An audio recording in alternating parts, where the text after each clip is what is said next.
உள்ளூரில் இருந்து சாதிச்ச வரைக்கும் போதும், இப்போ வெளியூர் போய் சாதிக்கலாம் அப்படின்னு சொல்லிட்டு 150 கிலோமீட்டர் தாண்டி வேற ஒரு ஊருக்கு வந்திருக்கேன் வேலைக்காக. அப்புறம் போயிட்டு இன்டர்வியூவும் சூப்பராக அட்டெண்ட் பண்ணி முடிச்சுட்டு திரும்ப ரூமுக்கே வந்துட்டேன். ரொம்ப ஒஸ்ட்டான ஒரு எக்ஸ்பீரியன்ஸ்னால் அது இந்த ரூமில் ஸ்டே பண்ணியிருக்கிறது தான்.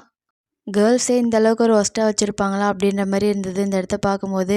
பேச்சுலர் ரூமில் பாய்ஸே உள்ள தேவலாம் போல், அவங்களே கொஞ்சம் நீட்டாக தான் வச்சுருப்பாங்கன்ற மாதிரி இருந்தது. அப்புறம் இன்டர்வியூலாம் முடிச்சுட்டு பாப்பா வந்து கோவிலுக்கு போகலாம் அப்படின்னு சொல்லியிருந்தாங்க. அதனால் திருக்கழுகுன்றம் கோவிலுக்கு தான் போயிருந்தோம். சிவன் கோயில். இந்த கோவில் எத்தனை பேருக்கு தெரியும்னு சொல்லிட்டு சொல்லுங்கள். இந்த கோவிலோடைய ஸ்பெஷாலிட்டியே இந்த கோவில் குளத்துல வந்து சங்கு பொறக்கும் அப்படின்றது தான். 12 வருஷத்துக்கு ஒரு முறை வந்து இந்த சங்கு வந்து இந்த கோவிலில் பொறக்குமா.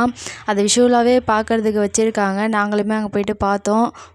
1937லேருந்து இப்போ ரீசெண்டாக 2024 வரைக்குமே பிறந்த சங்கு எல்லாமே லைன் பை லைனாக வச்சுருந்தாங்க. அதை பார்க்கும்போது எனக்கே ரொம்ப ஆச்சரியமாக இருந்தது. இந்த இந்த ஒரு விஷயம்லாம் இப்போ நடக்குதா அப்படின்ற மாதிரி இருந்தது பார்க்குறதுக்கே.